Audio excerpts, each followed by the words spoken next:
E aí pessoal, tudo bem? O meu nome é Paulo Hatz, esse aqui é o Livraria em Casa. Gente, eu não sei vocês, mas eu estou um pouco preocupado. Porém, esse vídeo eu acho que vai ser também um bom momento pra gente conversar, discutir se será que o que tá acontecendo é uma coisa boa ou uma coisa ruim. Porque às vezes é melhor que seja do jeito que tá sendo. Não sei, vamos levantar muitas teorias. Eu tô falando de a adaptação de Os Sete Maridos de Evelyn Hugo, inclusive tô usando minha camisetinha aqui, né, que eu adoro essa camiseta. E todo mundo tem. E a pergunta que não quer calar é, gente, e aí? Cadê a adaptação de Os Sete Maridos de Evelyn Hugo? O que tá acontecendo? O que pode estar acontecendo? Eu vou, obviamente, relembrar aqui um pouco da timeline, né? Desde o momento inicial, etc, etc. Algumas coisas que a gente já sabe, mas eu quero depois levantar algumas teorias do que pode estar acontecendo. Você pode estar assim, ué, mas tá acontecendo alguma coisa? Tem algum problema? Já vai entender. Vamos lá. Antes de qualquer coisa, por favor, não deixe de se inscrever no canal, botãozinho vermelho aqui embaixo. Já aproveita também pra curtir o vídeo, porque daí entrega pra mais gente. Não deixe de me seguir nas redes sociais, de apoiar o canal, de entrar no nosso canal do Telegram.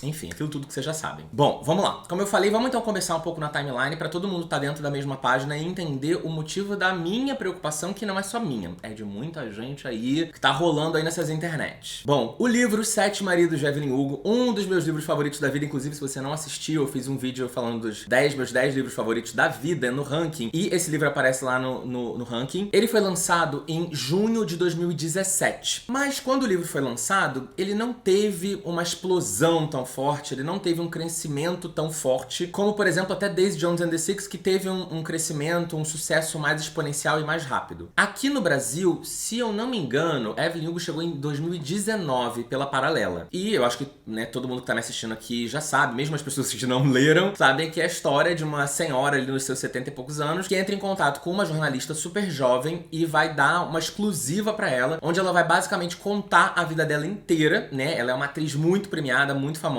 e essa vida dela permeia 7 casamentos que ela teve com 7 caras diferentes. Então ela vai contar a vida dela inteira, passando por todos esses casamentos. O livro, inclusive, é bem separado pelos maridos, pelos 7 maridos. E além da vida amorosa da Evelyn, a gente também vai acompanhar muito de como ela conseguiu chegar nesse lugar de estrelato, de estrela, etc. Até porque Evelyn é uma mulher cubana. Em 2019, a Freeform comprou os direitos para fazer uma série ou uma minissérie de Os Sete Maridos de Evelyn Hugo. A Freeform, pra quem não sabe, é o braço da ABC, que é um canal de TV aberta nos Estados Unidos, mas ele é um braço de conteúdo voltado mais pra família. Isso levantou muitas dúvidas por um bom tempo, porque quando, né, o livro foi lançado ali em 2019, né, na mesma época desse anúncio da Freeform, e depois que o livro começou a ganhar hype, tração e tal, não só aqui no Brasil, mas fora também, a galera levantava muito esse ponto, tipo, putz, não acredito que os direitos desse livro estão com a Freeform. Não tem absolutamente nada a ver com o livro. Só pra vocês terem uma noção de que a Freeform é, você lembra da série Shadowhunters? A série baseada nos livros de Instrumentos Mortais da Cassandra Clare, que teve 3 temporadas. As 3 temporadas foram produzidas e exibidas pelo Freeform. Mais importante também ressaltar que o Freeform pertence à Disney, né? Embora ele tenha esse braço, família também, ele pertence à Disney. Mas, de novo, Shadowhunters, Evelyn Hugo, na mesma casa? Será que faz sentido? Quem estava inclusive envolvida na produção nessa época era a Jennifer Beals e a Eileen Chaikin, que participaram também da produção de The L World, que é aquela série voltada para o público lésbico, né? A Taylor Jenkins Reid, ela também estava envolvida nessa produção, mas como roteirista da série também. Até que em 2021, a Taylor Jenkins Reid deu uma entrevista onde ela disse que os direitos não estavam mais na mão da Freeform, que eles já tinham ou já estavam indo para uma outra casa, e ela estava muito feliz com o caminho que o filme estava indo também. Até que em março de 2022, foi anunciado pela Netflix a produção de um filme de Os Sete Maridos de Evelyn Hugo. Importante lembrar também que Os Sete Maridos de Evelyn Hugo, o livro, ele começou a bombar muito na pandemia também. Lógico que Daisy Jones também ajudou muito, a autora ficou mais conhecida por Daisy Jones, e aí muita gente foi lendo os outros livros dela. Por exemplo, isso aconteceu muito aqui no Brasil também, né? Depois do sucesso de Daisy Jones e de Evelyn Hugo, todos os outros livros da Taylor foram lançados. E aí na pandemia ele teve aquele boom, lembrando que a Netflix pegou os direitos, né, ou pelo menos a Taylor falou que foi em 2021, né, porque a Taylor em 2021 falou que os direitos estavam na mão de outra empresa. Então a Netflix provavelmente pegou ali os direitos nessa época. Provavelmente aconteceu alguma coisa lá dentro da Freeform, né, da Disney. Eles não conseguiram possivelmente seguir com os roteiros pra frente, não tiveram algum entrave ali. Até que a Netflix entrou na jogada e em março de 2022 anunciou que a produção ia acontecer. E não só anunciou um desenvolvimento de roteiro, e aí que eu queria trazer um pouco dessa experiência de mercado aqui pra vocês de televisão. Eles anunciaram que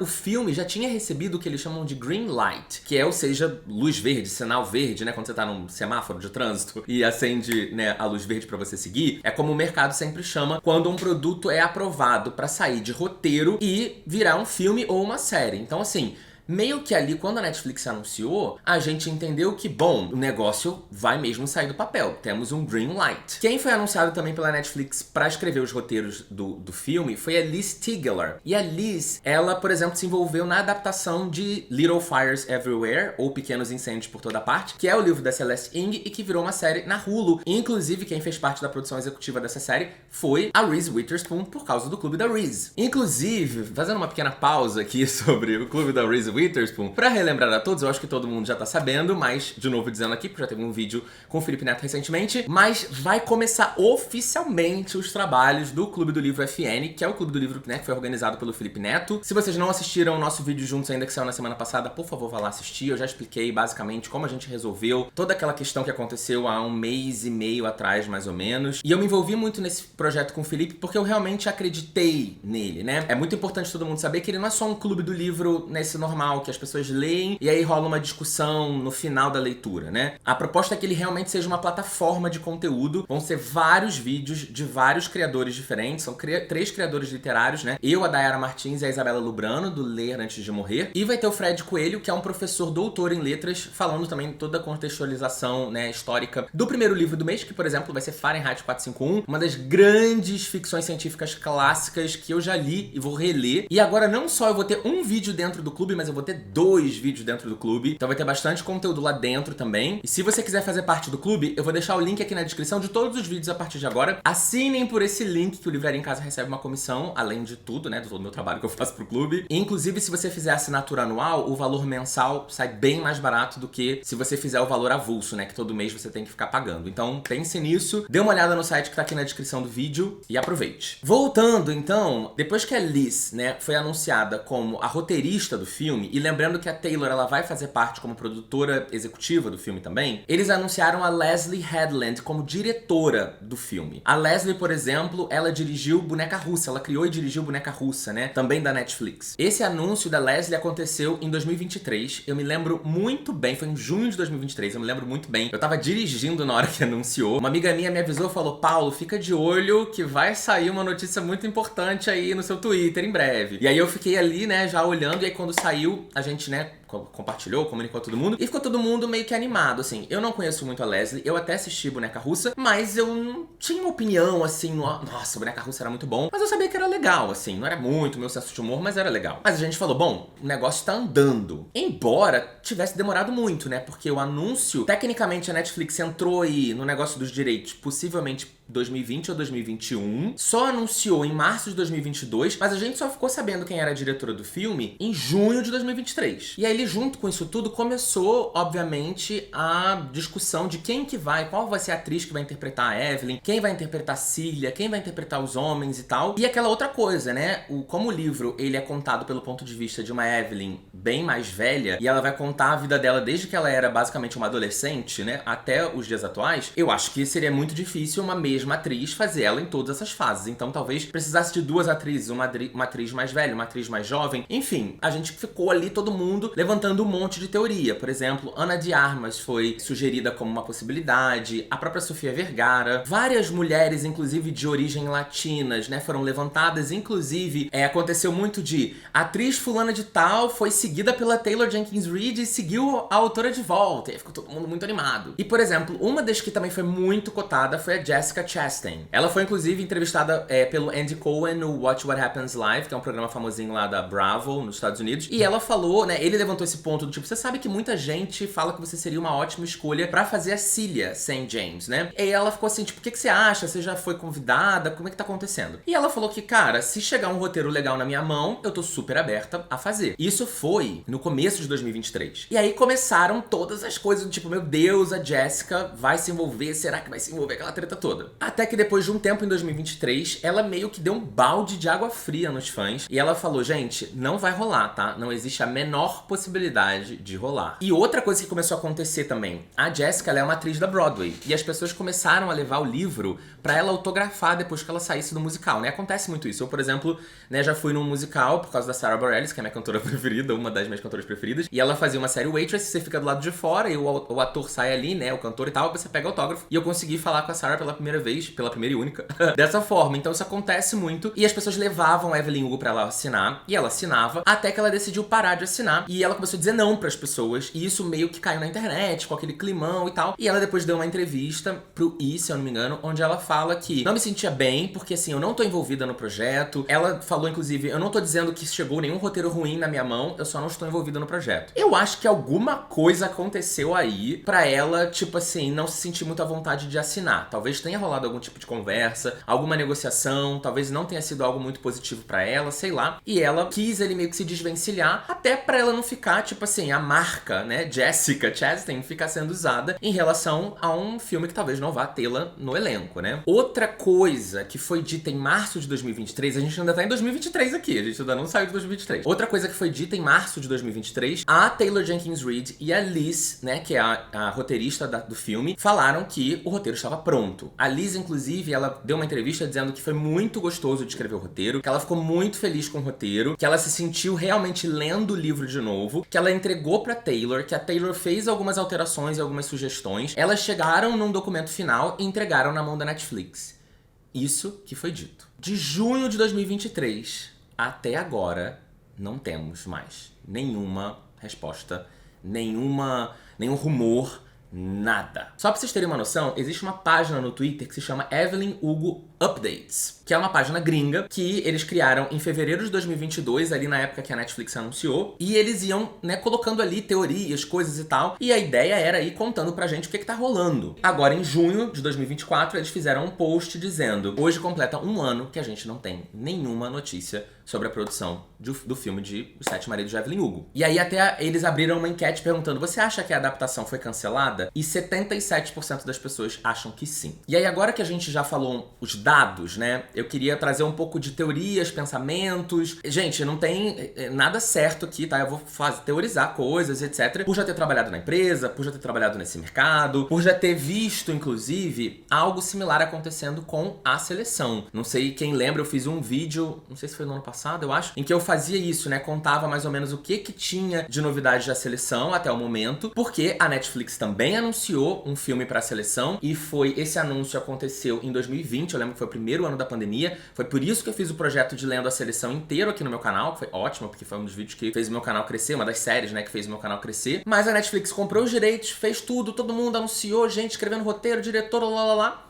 E o negócio nunca ficou pronto. A única pessoa que se posicionou sobre o assunto foi a própria Kiera Cass, que é a autora, né, dos livros, e que ela disse assim: gente, entregamos, a Netflix não resolveu nada, então é isso, não temos nada, não vamos pra frente possivelmente. E aí agora, o que pode estar acontecendo de novo com a Netflix nesse projeto? Porque o que é interessante da gente reparar? Como eu falei pra vocês, em 2022, a Netflix anunciou como o filme já tendo um green light, como eu falei, né? Então, ou seja, já tinha meio que, a Netflix já disse ao público que se comprometeu em produzir o filme. Não estava dito que o roteiro estava escrito ou qualquer coisa do tipo. Eles contrataram a Liz, eles colocaram a Liz pra escrever o roteiro, e a própria Liz e a Taylor falaram que fizeram o roteiro juntas, aprovaram tudo e entregaram na mão da Netflix. Inclusive, as duas disseram que o roteiro está incrível, maravilhoso, perfeito, genial, né? O ponto é, mas e aí? Cadê? Então, ou seja, em 2022 a gente teve um green light, em 2023 a gente tem uma notícia de o roteiro está pronto e na mão da Netflix, e depois a gente nunca mais ouviu falar em nada do que tá acontecendo. E vocês até podem levantar um ponto de tipo, e se tiver acontecendo sem a gente saber, né? E se tiver acontecendo por baixo dos panos? Eu acho difícil, muito difícil, que toda uma equipe envolvida numa produção de um filme, que possivelmente vai ser um filme... Não precisa ser necessariamente um filme complexo, mas vai ser um filme que vai chamar atenção, né? Isso não ter saído nada. Não tem nenhum rumor, não tem nenhuma foto, não tem nenhum ator ou atriz ou mais pessoas na equipe de produção terem sido anunciadas ou ter alguma coisa... Gente, assim... é impossível. Pra quem não se lembra, quem acompanhou a produção de Daisy Jones and the Six pra Amazon, várias fotos foram publicadas pela própria equipe da Amazon ao longo da produção. Você entrava no Instagram dos atores e você via fotos, algumas coisas dos momentos ali da gravação. E normalmente, gente, quando você faz um filme, isso também é uma coisa interessante pra todo mundo ter em consideração, né? Quando você faz um filme, você filma em muito menos tempo do que uma série. Eu acho que um filme num estilo Evelyn Hugo, né, que não precisa de uma grande superprodução, você não vai precisar de grandes efeitos especiais, você não vai precisar de muita coisa. Lógico que você vai ter que ter um trabalho ali, possivelmente de caracterização, de maquiagem, de cabelo, etc, pra reproduzir uma outra época, e isso tudo tem um custo alto, né? Todos os carros que forem usados, tudo precisa ter essa mesma vibe, e fazer coisas de época custa muito caro, exatamente porque, né, muito mais difícil de fazer, mas eu não acho que seja um filme que a gravação duraria muito mais do que 3 a 6 meses, gente, dificilmente. Porque assim, por exemplo, uma série de TV, esquecendo séries de TV nível Game of Thrones, Casa do Dragão, Fantasia Gigantesca, falando de coisas um pouco mais simples de fazer, as séries normalmente, aqui no Brasil, a gente produz entre 3 a 5 meses estourando, raramente a gravação passa disso, tá? Obviamente tem um período de pré-produção, tem um período de pós-produção, mas o que interessa pra gente é a gravação, porque depois que grava, é bem raro que não vá pro ar. É muito mais difícil você cancelar um projeto depois dele já ter sido gravado. Já aconteceu? Já aconteceu, mas é raro. E na gravação, que é quando as coisas vazam, entendeu? Que vazam uma atriz caracterizada, entendeu? Vaza um ator, vaza uma cena. Gente, o filme de É Assim Que Acaba. Vazaram várias fotos que foram tiradas no meio da rua deles, da roupa deles, né? De coisas. Então, assim, é natural que isso aconteça. Então, eu acho que se tivesse sendo produzido, a gente já saberia. Provavelmente a Netflix já teria anunciado quem faria o papel da Evelyn Hugo, até porque esse anúncio é uma coisa que esquenta o público e deixa todo mundo ansioso até que o filme efetivamente saia.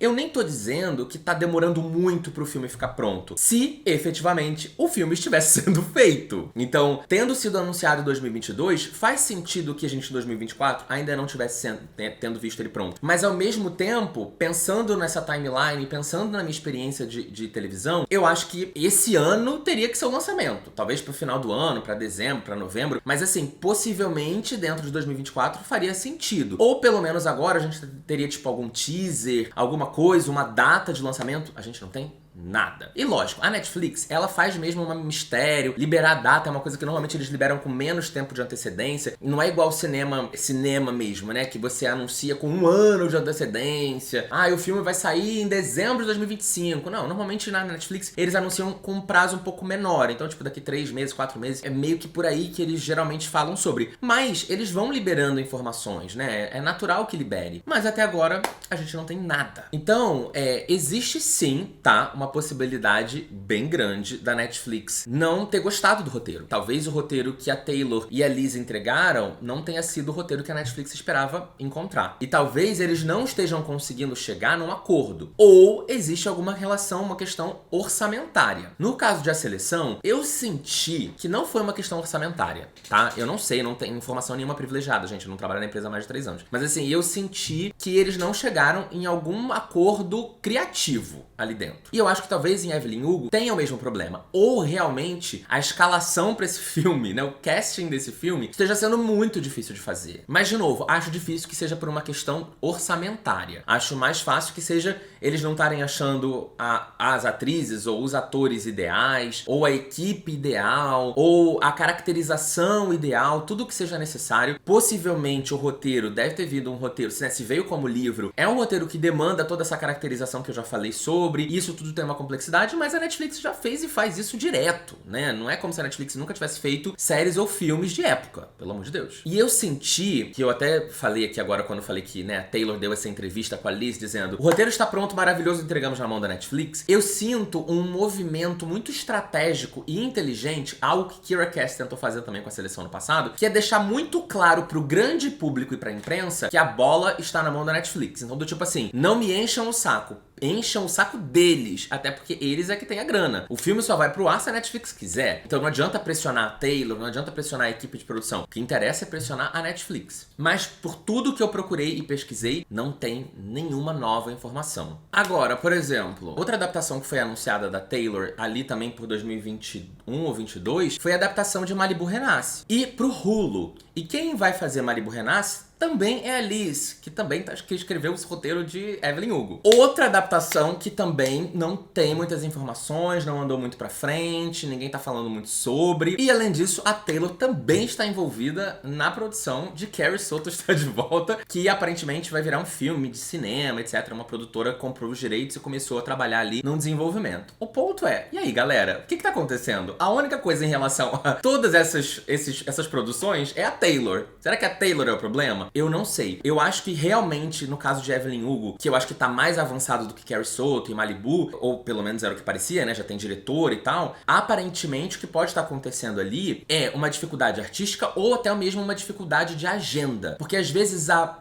Evelyn Hugo perfeita já até foi escolhida, mas às vezes a Evelyn Hugo perfeita só tem agenda pra filmar no final de 2024, em 2025. Eu estou envolvida num projeto gigantesco de alguma outra coisa e aí eu só posso começar a tal data. Ou a data que a nossa Evelyn pode, a diretora não pode. Esse é o problema de quando você compra o direito de uma produção e você enrola muito pra começar a produção. Porque quando você começa e o negócio começa a andar, você consegue bucar todo mundo de uma vez só e aí o troço anda. Mas quando você fica muito tempo no roteiro e a coisa vai e volta, pré-produção, etc., às vezes as pessoas que você negociou lá atrás, quando você fechou os direitos, como por exemplo a própria Liz ou a própria Leslie, né, Headland, que é a diretora do filme, às vezes a Leslie falou, gente, eu aceito dirigir, mas 2024 eu não posso. 2025 eu posso. Aí às vezes a Evelyn poderia em 2024, mas a Leslie só pode no ano que vem. Então organizar essas agendas, principalmente quando a gente tá falando de celebridades americanas, é difícil, porque a galera tem muita demanda, a galera trabalha muito, né? Mas também quando a gente tá falando de uma série ou um filme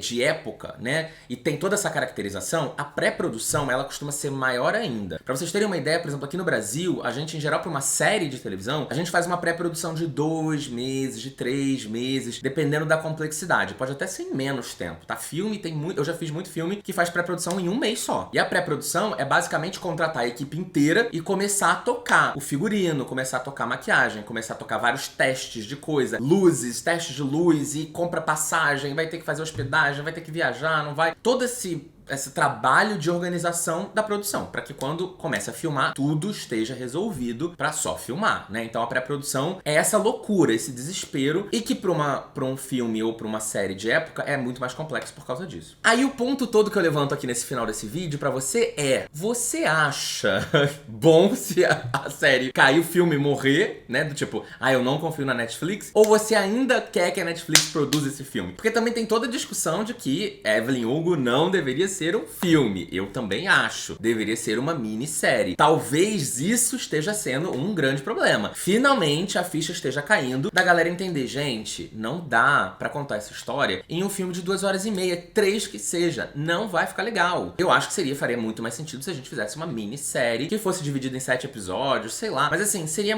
faria muito mais sentido. E talvez o roteiro que elas entregaram, a Netflix não esteja conseguindo tirar do papel exatamente porque esteja faltando esse olhar de talvez filme não caiba, talvez tenha que ser uma série. E essas decisões são decisões complicadas, embora, gente, a Netflix que eu conheço é uma empresa que não fica enrolando muito pra tomar decisão. É uma coisa cultural. A decisão, em algum momento, ela é tomada, de sim ou de não. A minha questão é, a Netflix vai vir a público dizer que não vai produzir mais? Porque raramente a empresa faz isso, tá, gente? Raramente. Nenhuma empresa, na verdade, faz isso. Se vocês olharem Globo, Amazon, etc., muito raramente eles vêm a público, numa nota deles, no site deles, nas redes sociais deles, pra dizer: não faremos mais tal temporada, desistimos da produção de tal filme, de tal série. Muito raro. Essas coisas às vezes saem na imprensa porque pessoas envolvidas na produção começam a contar, né, pros jornalistas amigos, pra pessoas amigas, e aí o circo se arma. Quero saber de vocês, quero que vocês levantem também teorias, se vocês estão sabendo de alguma coisa que eu não tô sabendo, me conta aqui nos comentários e vamos continuar essa conversa, tá?